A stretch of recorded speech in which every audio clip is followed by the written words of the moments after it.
Romper los hábitos. Descubramos el modo de comprender todo este proceso de formación y ruptura del hábito. Podemos considerar el ejemplo del fumar y usted puede sustituirlo por su propio hábito, por su propio problema personal y experimentar directamente con su propio problema tal como yo experimento con el ejemplo del fumar. Ese hábito es un problema, se convierte en un problema cuando quiero abandonarlo. Mientras estoy satisfecho con él no es un problema. El problema se suscita cuando tengo que hacer algo con respecto a un determinado hábito, cuando el hábito se vuelve una perturbación. Él ha creado una perturbación, de modo que quiero liberarme de él. Quiero dejar de fumar, quiero desembarazarme del hábito, hacerlo a un lado. Así pues, mi manera de abordar el hábito es resistiéndolo o censurándolo.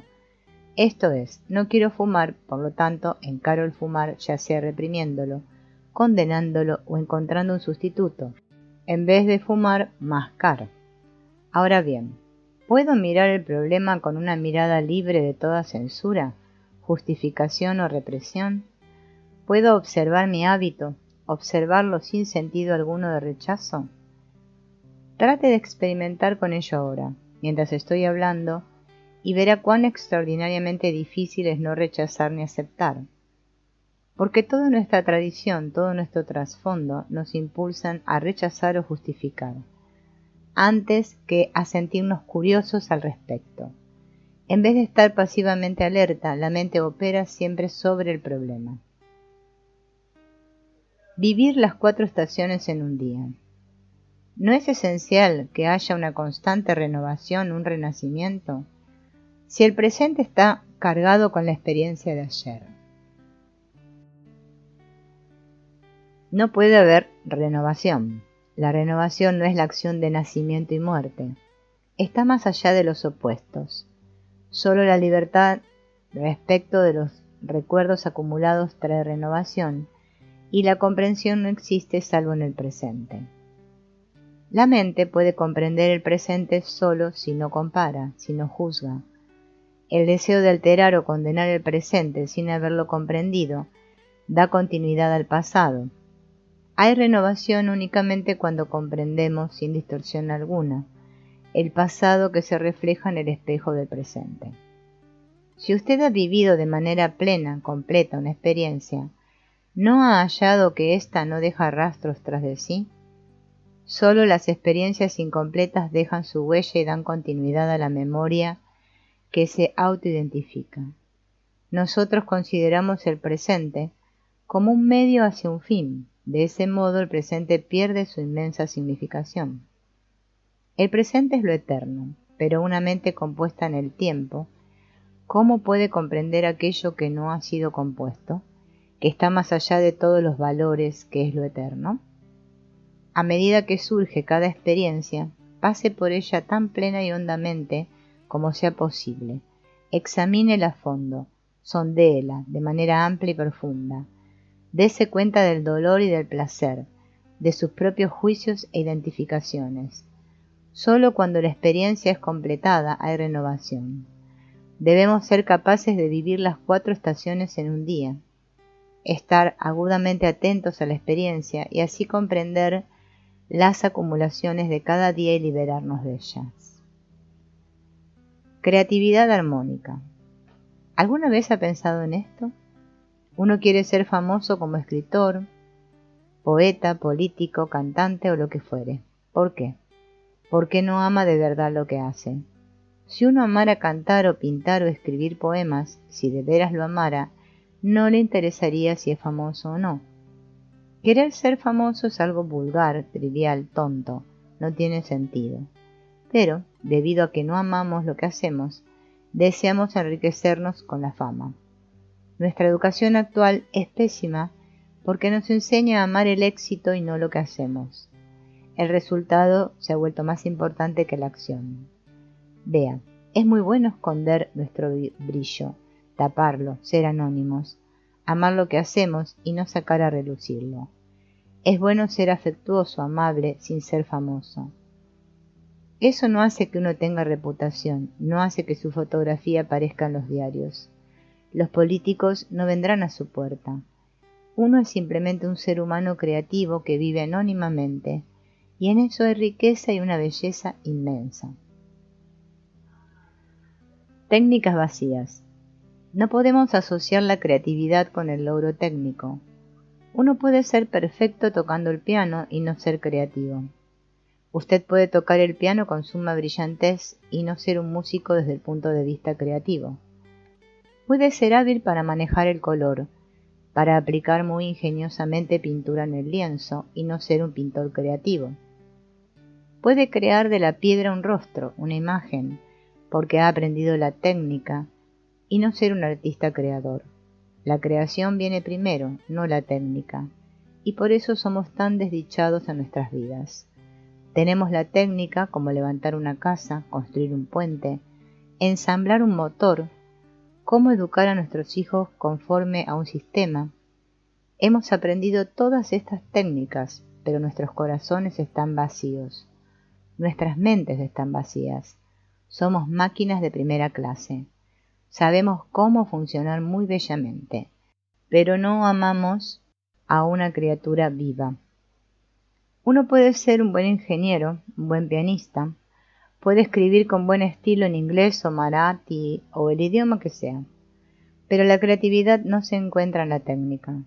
Si usted tiene algo que decir, crea su propio estilo, pero cuando no tiene nada que decir, aunque tenga un estilo hermoso, lo que escriba será tan solo la rutina tradicional, una repetición, en palabras nuevas, de la misma cosa vieja. Habiendo perdido la canción, perseguimos al cantor. Aprendemos del cantor la técnica del canto, pero no existe la canción, y yo digo que la canción es esencial el júbilo de cantar. Cuando existe el júbilo, la técnica puede desarrollarse de la nada.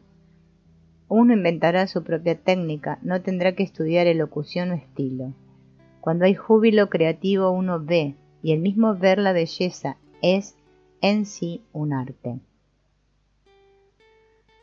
Saber cuándo no cooperar. Los reformadores políticos, sociales y religiosos solo causarán más dolor al hombre, a menos que éste comprenda los funcionamientos de su propia mente. Con la comprensión del proceso total de la mente hay una radical revolución interna, y de ella surgen las acciones de la verdadera cooperación, que no es cooperación de acuerdo con un modelo, con la autoridad, con alguien que sabe. Cuando usted tiene bien en claro cómo cooperar porque existe esta revolución interna, también sabe cuándo no cooperar, lo cual es de veras muy importante, quizás más importante aún. Ahora cooperamos con cualquier persona que ofrece una reforma, un cambio, y eso solo perpetúa el conflicto y la desdicha. Pero si sabemos qué es tener el espíritu de cooperación que adviene con la comprensión del proceso total de la mente, que implica libertad con respecto al yo, entonces hay posibilidad de crear una civilización nueva, un mundo por completo diferente, exento de espíritu adquisitivo, de envidia, de comparación. Esto no es una utopía teórica, sino el verdadero estado de la mente que de manera constante investiga y va en pos de aquello que es verdadero y bienaventurado.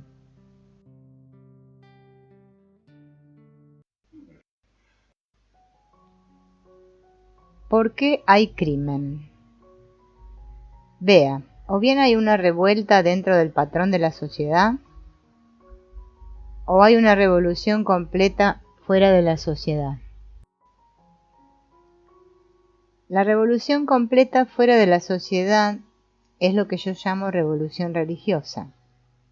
Cualquier revolución que no sea religiosa está dentro de la sociedad y por lo tanto no es revolución en absoluto, sino tan solo una continuación modificada del viejo patrón. Lo que ocurre en todo el mundo, creo, son rebeliones dentro de la sociedad, y estas rebeliones toman a menudo la forma de lo que llamamos crimen.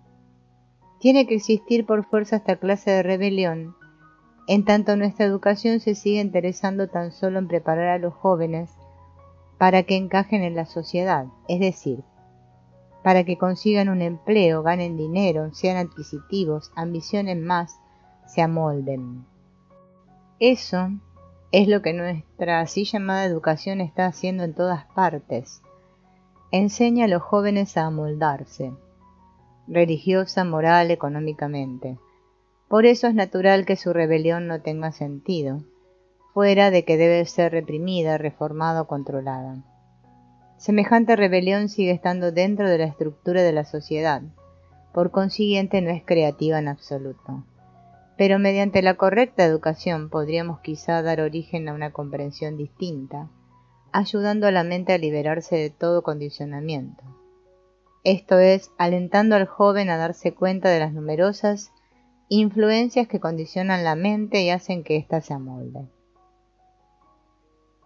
El propósito de la vida. Hay muchas personas que le indicarán a usted el propósito de la vida. Le dirán lo que sostienen los libros sagrados. Personas ingeniosas seguirán inventando cuál es el propósito de la vida. La agrupación política tendrá un propósito. El grupo religioso tendrá otro propósito, y así sucesivamente. Entonces, ¿cuál es el propósito de la vida cuando uno mismo está confuso? Solo cuando estoy confuso le formulo esta pregunta. ¿Cuál es el propósito de la vida? Porque espero que en medio de esta confusión encontraré una respuesta. ¿Cómo puedo encontrar una respuesta genuina cuando estoy confuso? ¿Comprende? Si estoy confuso, solo puedo recibir una respuesta también confusa. Si mi mente está confundida, perturbada, si mi mente carece de belleza, de quietud, cualquiera sea la respuesta que yo reciba, pasará por esta pantalla de confusión, ansiedad y miedo. Por lo tanto, la respuesta estará desnaturalizada. En consecuencia, lo que importa no es preguntar ¿cuál es el propósito de la vida, de la existencia?, sino esclarecer la confusión que hay dentro de usted. Es como un hombre ciego que pregunta, ¿qué es la luz? Si le digo, ¿qué es la luz?, él escuchará conforme a su ceguera, conforme a su oscuridad. Pero suponga que él es capaz de ver, entonces jamás preguntará, ¿qué es la luz? La luz está ahí. De igual manera, si usted puede clarificar su confusión interna, descubrirá cuál es el propósito de la vida. No tendrá que preguntar, no tendrá que buscarlo. Todo cuanto tiene que hacer es liberarse de las causas que generan la confusión.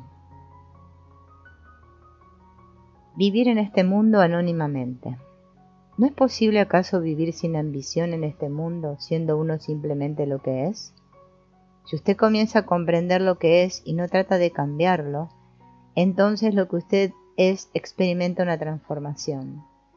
Pienso que uno puede vivir en este mundo anónimamente, por completo desconocido, sin ser famoso, ambicioso, cruel.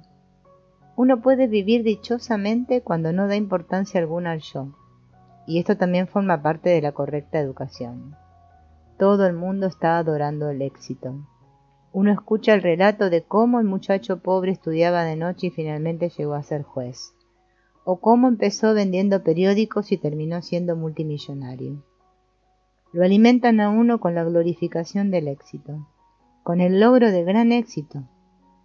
Hay también un gran dolor. Pero la mayoría de nosotros está atrapada en el deseo de lograr cosas, de alcanzar el éxito, y el éxito es para nosotros mucho más importante que la comprensión y disolución del dolor. Tan solo una hora de vida. Si a usted le quedara tan solo una hora de vida, ¿qué haría? ¿No arreglaría todo lo que fuera necesario exteriormente, sus negocios, su última voluntad y demás? ¿No reuniría a su familia y a sus amigos y les pediría perdón por el daño que pudiera haberles hecho y los perdonaría por el que pudieran haberle hecho a usted? ¿No moriría por completo a las cosas de la mente, a los deseos y al mundo? Y si eso puede hacerse por una hora, también es posible hacerlo durante los días y años que pudieran quedar. Inténtelo y lo descubrirá. Morir cada día. ¿Qué es la edad? Es el número de años que uno ha vivido. Eso forma parte de la edad. Uno ha nacido en tal y tal año y ahora tiene 15, 40 o 60 años.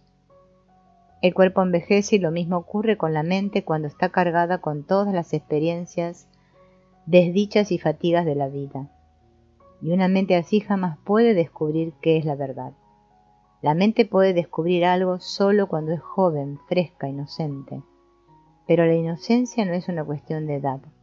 No solo el niño es inocente, puede no serlo, sino la mente que es capaz de experimentar sin acumular los residuos de la experiencia. La mente tiene que experimentar, eso es inevitable. Tiene que responder a todo, al río, al animal enfermo, al cuerpo muerto que llevan para la cremación, a los pobres aldeanos que transportan sus cargas por el camino, a las torturas y miserias de la vida. De lo contrario, la mente ya está muerta. Pero tiene que ser capaz de responder sin quedar atrapada en la experiencia. La tradición, la acumulación de experiencias, las cenizas de la memoria, todo eso es lo que envejece a la mente. La mente que muere cada día a los recuerdos del ayer, a todas las alegrías y los dolores del pasado. Una mente así es lozana, inocente, no tiene edad, y sin esa inocencia, ya sea que uno tenga 10 años o 60, no encontrará a Dios.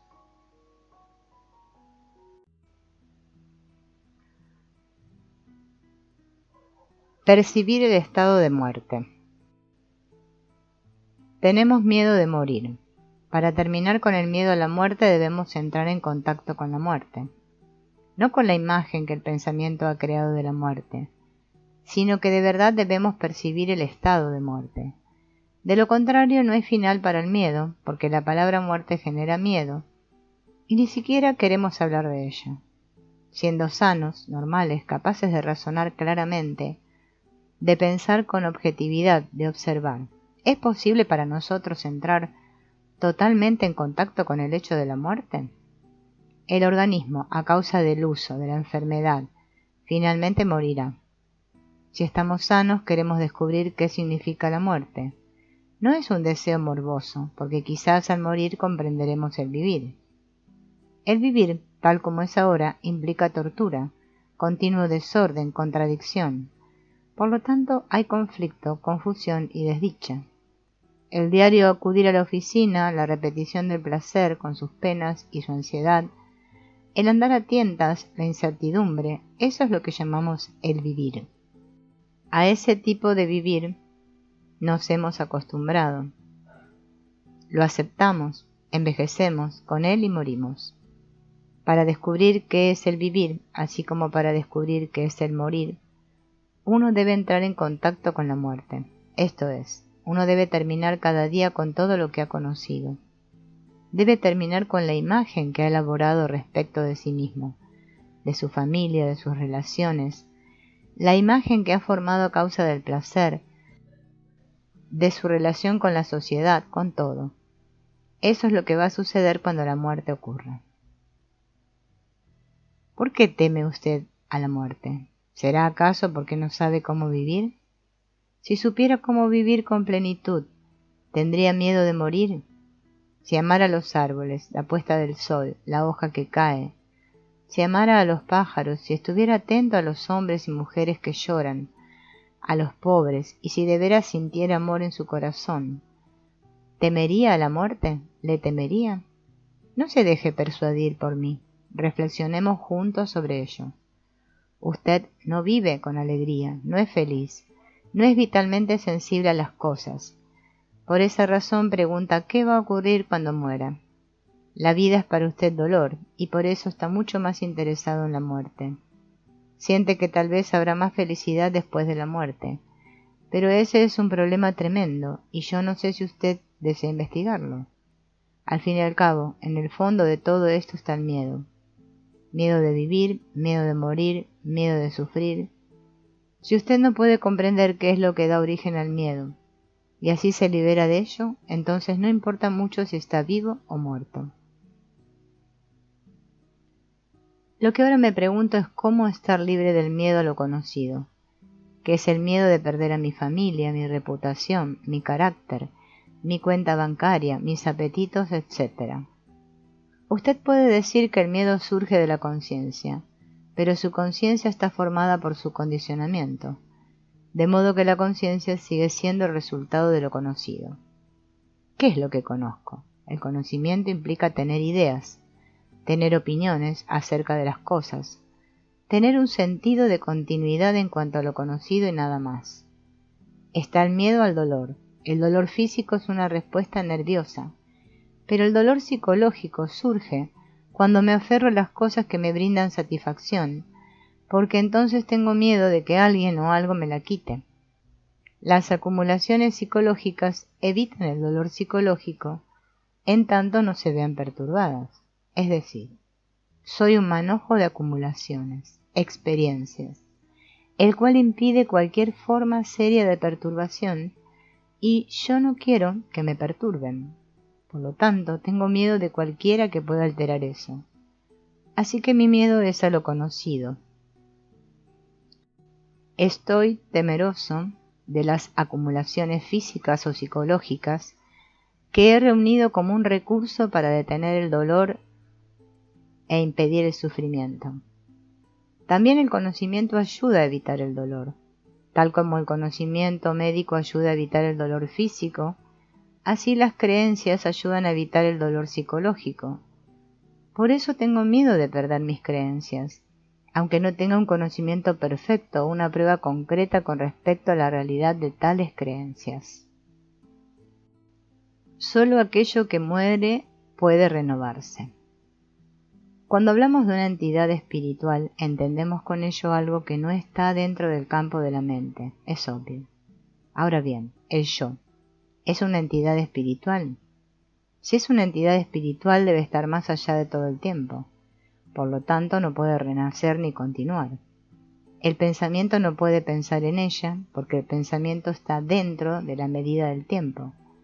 El pensamiento proviene del ayer. Es un movimiento continuo, la respuesta del pasado.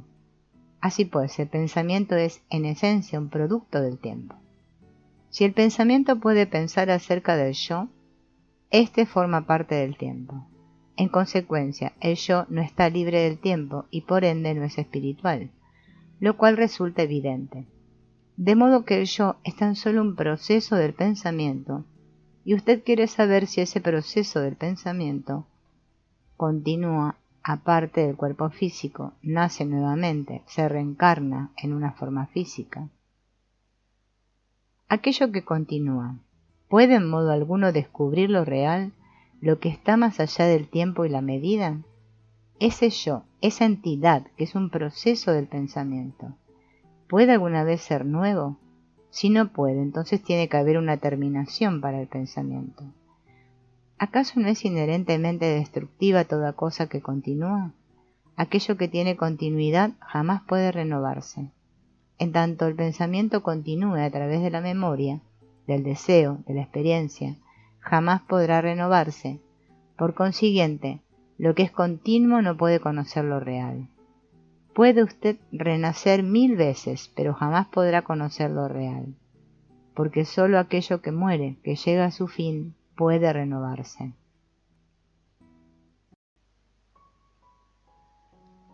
Morir sin argumento alguno. ¿Sabe usted qué significa entrar en contacto con la muerte, morir sin argumento alguno? Porque la muerte cuando llega no argumenta con usted. Para enfrentarse a ella tiene usted que morir cada día para todas las cosas, para su angustia, para su soledad, para la relación a la que se apega. Tiene que morir para su pensamiento, para su hábito, morir para su esposa, de modo que pueda mirarla de un nuevo modo. Tiene que morir para su sociedad, a fin de que usted como ser humano sea nuevo, lozano, joven, y desde ese estado pueda considerarla. Pero usted no puede enfrentarse a la muerte si no muere cada día. Solo cuando uno muere, para lo conocido hay amor.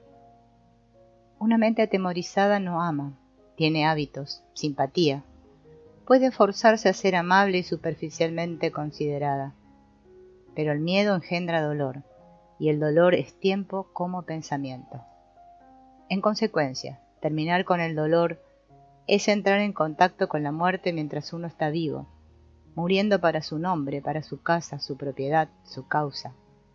Eso es lo que va a ocurrir cuando uno muera, de modo que esté fresco, joven, claro, y pueda ver las cosas como son, sin distorsión alguna.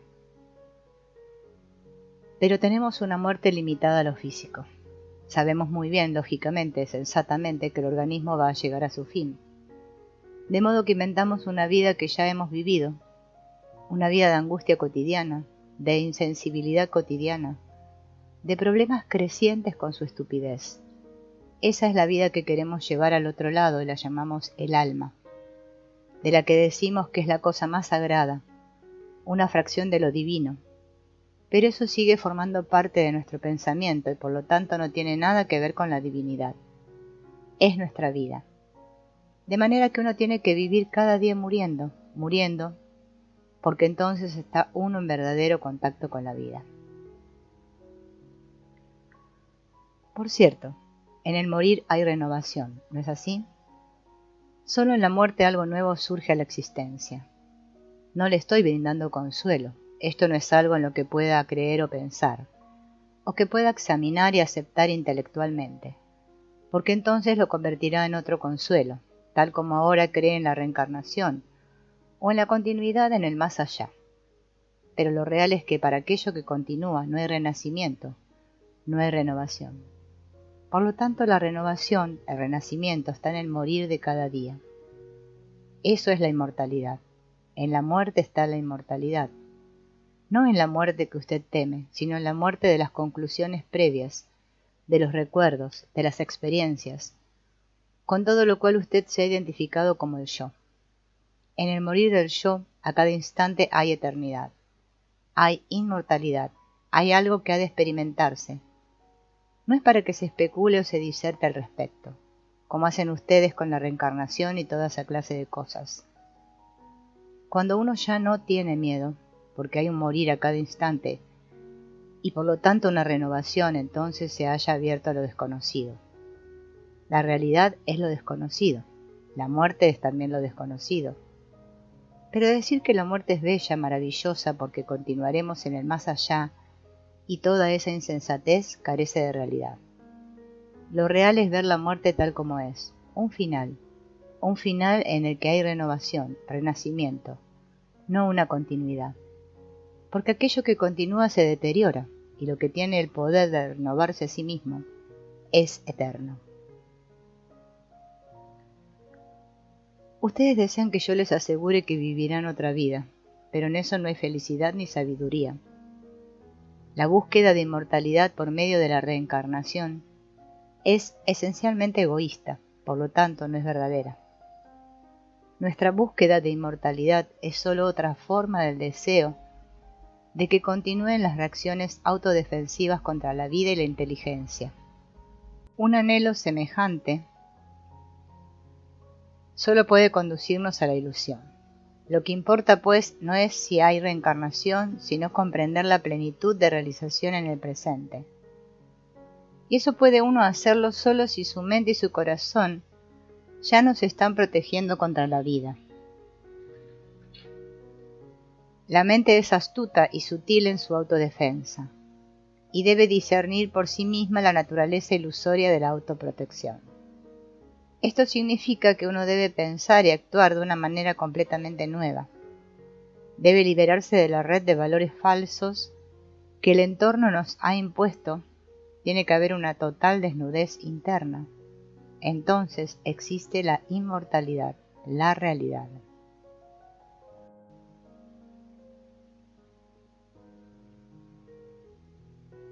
Averigüemos qué entiende usted por reencarnación, la verdad de ello, no lo que le gusta creer, no lo que alguien le ha dicho, o lo que su instructor le ha enseñado al respecto.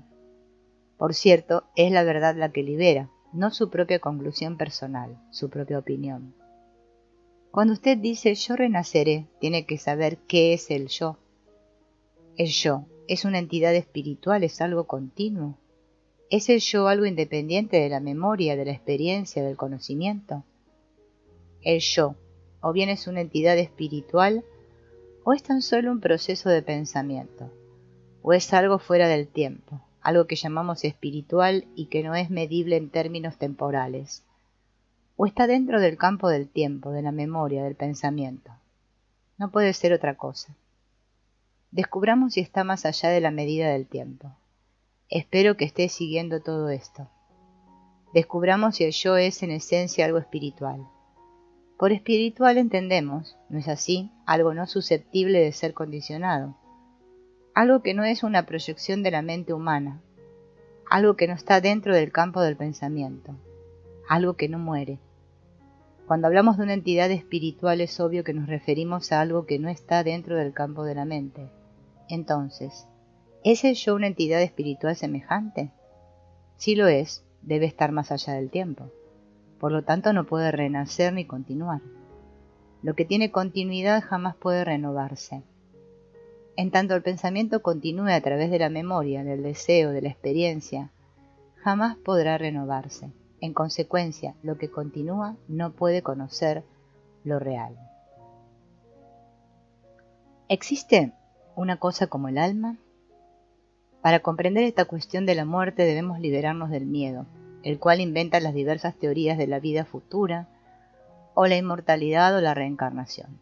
Así que decimos que existe la reencarnación, que el renacimiento, una renovación constante que continúa y continúa, el alma, lo que llamamos el alma. Ahora, por favor, escuche muy atentamente. ¿Existe tal cosa? Nos gusta pensar que existe, porque eso nos da placer, porque es algo que hemos colocado más allá del pensamiento, más allá de las palabras, más allá es algo eterno, espiritual, que jamás puede morir, y entonces el pensamiento se aferra a eso. Pero, ¿existe una cosa como el alma, una cosa que está más allá del tiempo y del pensamiento? Algo no inventado por el hombre, algo que se encuentra más allá de la naturaleza humana, que no ha sido elaborado por la mente astuta. Porque la mente ve esta enorme incertidumbre, esta confusión, ve que en la vida no hay nada permanente, nada. La relación que tenemos con nuestra esposa, nuestro marido, nuestro empleo, nada de eso es permanente. Entonces, la mente inventa algo que sea permanente y lo llama el alma. Pero dado que la mente piensa en ello, tal cosa sigue estando dentro del campo del tiempo. Es obvio. Si puedo pensar en algo, eso forma parte de mi pensamiento. Mi pensamiento es el resultado del tiempo, de la experiencia, del conocimiento. De modo que el alma está en el campo del tiempo. Así pues, la idea de la continuidad de un alma que renacerá una y otra vez no tiene sentido, porque es la invención de una mente atemorizada, de una mente que desea y busca una duración a través de la permanencia, que anhela certidumbre, porque en eso hay una esperanza. ¿Qué entendemos por karma? El karma implica causa y efecto, ¿no es así? La acción basada en una causa produce determinado efecto. La acción nacida del condicionamiento produce resultados ulteriores, es decir, causa y efecto. Ahora bien, ¿la causa y el efecto son estáticos? ¿Son siempre fijos? ¿El efecto no se convierte también en causa? No hay pues causa o efecto fijos. El hoy es un resultado del ayer, ¿verdad? Lo es tanto cronológica como psicológicamente, y el hoy es la causa del mañana, de modo que la causa es efecto y el efecto se vuelve causa. Es un solo movimiento continuo, no hay causa fija o efecto fijo.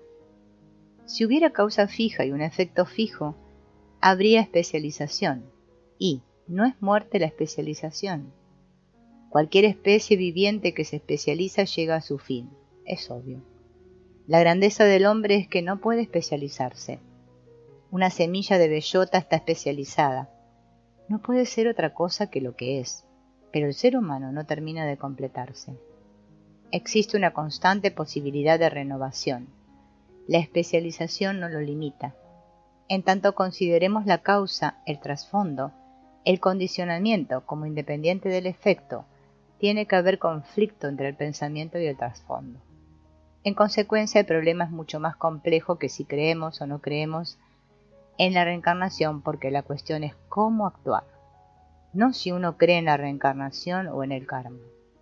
eso está absolutamente fuera de lugar.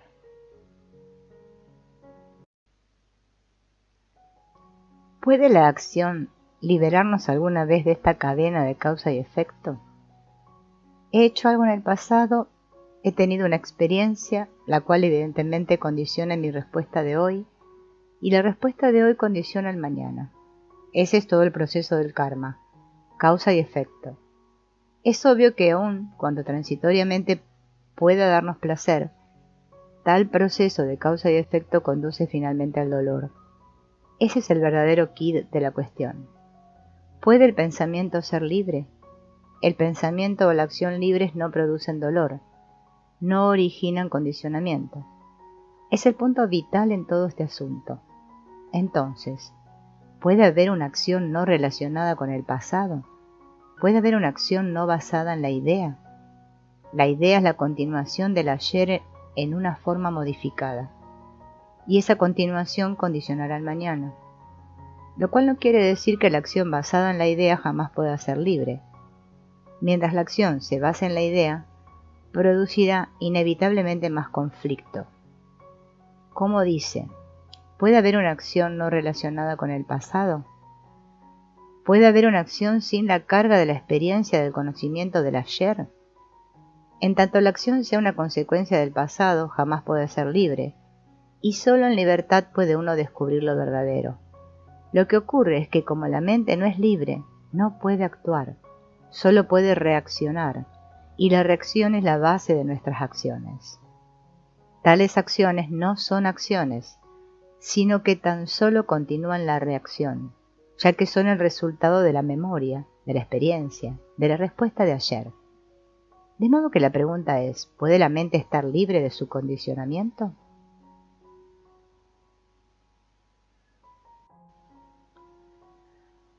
El amor no es placer. Sin comprender el placer, usted jamás podrá comprender el amor. El amor no es placer, es algo por completo diferente. Y para comprender el placer, uno tiene que aprender al respecto. Ahora bien, para la mayoría de nosotros, para cada ser humano, el sexo es un problema. ¿Por qué? Escuche esto muy cuidadosamente. Debido a que no puede usted resolver el problema, escapa de él. El sannyasi escapa tomando un voto de celibato, negando el sexo. Por favor, vea lo que le ocurre a una mente semejante. Al negar algo que forma parte de toda su estructura, las glándulas, etc., al reprimirlo, se ha vuelto usted ávido y en su interior se desarrolla una batalla constante. Así pues, aparentemente tenemos solo dos maneras de encarar cualquier problema, o lo reprimimos o escapamos de él. En realidad, reprimirlo es lo mismo que escapar de él, y disponemos de toda una red de escapes muy intrincada, intelectual, emocional, y también la de la común actividad cotidiana. Hay varias formas de escapes que no examinaremos por el momento, pero tenemos este problema del sexo. El sannyasi escapa de él a su modo, pero no lo ha resuelto, lo ha reprimido tomando un voto, y todo el problema hierve en su interior. Puede ponerse la túnica exterior de la sencillez, pero eso también se vuelve para él un problema extraordinario, tal como lo es para el hombre que vive una vida corriente.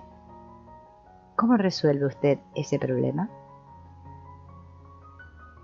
El amor no puede cultivarse, el amor no puede dividirse en divino y físico, solo es amor. No se trata de que usted ame a una sola persona o a muchas. Es absurdo preguntar, ¿ama usted a todos? Vea, a una flor que tiene perfume no le preocupa quién viene a aspirarlo o quién la desdeña. Así es el amor. El amor no es un recuerdo, no es cosa de la mente o del intelecto. Adviene naturalmente como la compasión, cuando todo este problema de la existencia, miedo, codicia, envidia, desesperación, esperanza, ha sido comprendido y resuelto. Un hombre ambicioso no puede amar. Un hombre apegado a su familia no ama. Tampoco los celos tienen algo que ver con el amor. Cuando usted dice, amo a mi esposa, en realidad no es eso lo que quiere decir, porque al instante siguiente está celoso de ella. El amor implica gran libertad, que no es hacer lo que a uno le plazca. Pero el amor llega tan solo cuando la mente está muy quieta, no interesada ni centrada en sí misma. Estos no son ideales. Si en usted no hay amor, haga lo que hiciere, ir tras todos los dioses de la tierra, desarrollar todas las actividades sociales, tratar de reformar la pobreza, dedicarse a la política, escribir libros, poemas, etc. Aunque haga todo eso, es un ser humano muerto. Sin amor, los problemas aumentarán, se multiplicarán interminablemente, y con amor, haga usted lo que hiciere, no hay riesgo alguno, no hay conflicto. El amor es, entonces, la esencia de la virtud. Una mente que no se halla en estado de amor no es en absoluto una mente religiosa. Y solo la mente religiosa está libre de problemas y conoce la belleza del amor y la verdad. ¿Qué es el amor sin motivo? ¿Puede haber amor sin ningún incentivo? ¿Sin que uno desee nada para sí mismo del amor? ¿Puede haber amor sin que uno se sienta lastimado cuando el amor no es retribuido? Si yo te ofrezco mi amistad y tú la rechazas, ¿no me siento lastimado? Ese sentirse lastimado, ¿es el resultado de la amistad, de la generosidad, de la simpatía? Ciertamente en tanto me sienta lastimado, en tanto haya temor, en tanto te ayude esperando que tú puedas ayudarme, a lo cual llaman servicio, no hay amor. Si comprendes esto, la respuesta está ahí. ¿Cómo puede el hombre vivir sin amor? Solo podemos existir, y la existencia sin amor es control, confusión y dolor. Y eso es lo que casi todos estamos generando. Nos organizamos para la existencia y aceptamos el conflicto como inevitable, porque nuestra existencia es un constante requerimiento de poder. Por cierto, cuando amamos, la organización tiene su propio lugar, su lugar exacto, pero sin amor, la organización se vuelve una pesadilla, algo meramente mecánico y eficiente, como el ejército. Pero como la sociedad moderna se basa en la mera eficiencia, necesitamos ejércitos y el propósito de un ejército es crear guerra. Aún en tiempos de la así llamada paz, cuanto más eficientes somos en lo intelectual, tanto más crueles, más brutales e insensibles nos volvemos. Por eso hay confusión en el mundo, porque la burocracia es cada vez más poderosa, porque más y más gobiernos se están volviendo totalitarios. Nos sometemos a todo esto como algo inevitable, porque vivimos con nuestros cerebros y no con nuestros corazones. En consecuencia, el amor no existe.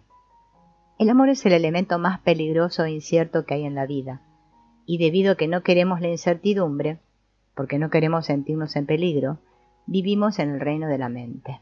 Un hombre que ama está en peligro, y nosotros no deseamos vivir peligrosamente, deseamos vivir eficientemente, vivir tan solo dentro del sistema de la organización, porque pensamos que las organizaciones van a producir orden y paz en el mundo. Las organizaciones jamás han producido orden y paz. Solo el amor, la buena voluntad, la piedad, pueden traer finalmente, y por lo tanto ahora, orden y paz.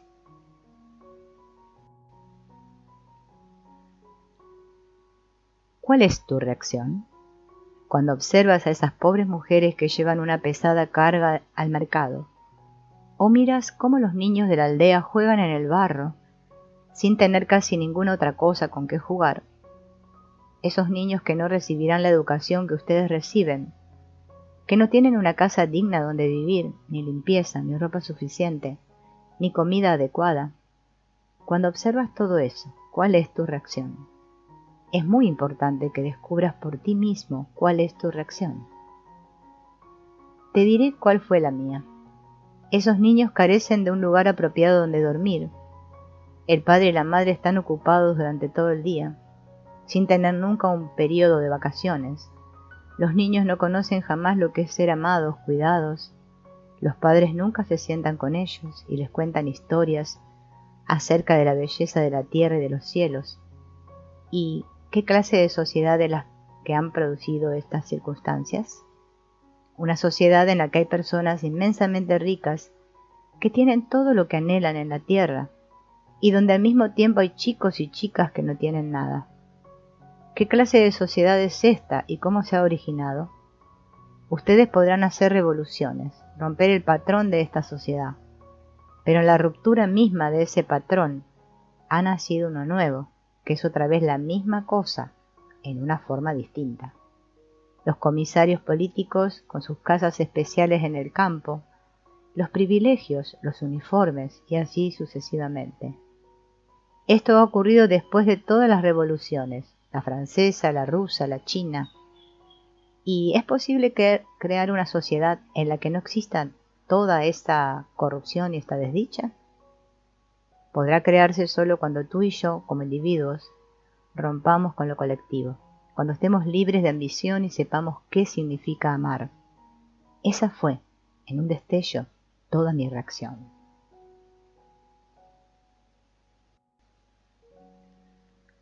El pensamiento no puede por ningún medio cultivar la compasión. No uso la palabra compasión para indicar lo opuesto, la antítesis del odio o la violencia. Pero, a menos que cada uno de nosotros tenga un sentido profundo de compasión, nos volveremos más y más brutales, inhumanos, el uno para el otro. Tendremos mentes mecánicas, mentes como computadoras, adiestradas tan solo para cumplir determinadas funciones. Continuaremos buscando seguridad tanto física como psicológica y desperdiciaremos la extraordinaria profundidad y belleza, el significado íntegro de la vida. No entiendo por compasión una cosa que pueda adquirirse. La compasión no es la palabra, esta es meramente del pasado, sino que es algo del presente activo. Es la acción y no la palabra, el nombre, el sustantivo.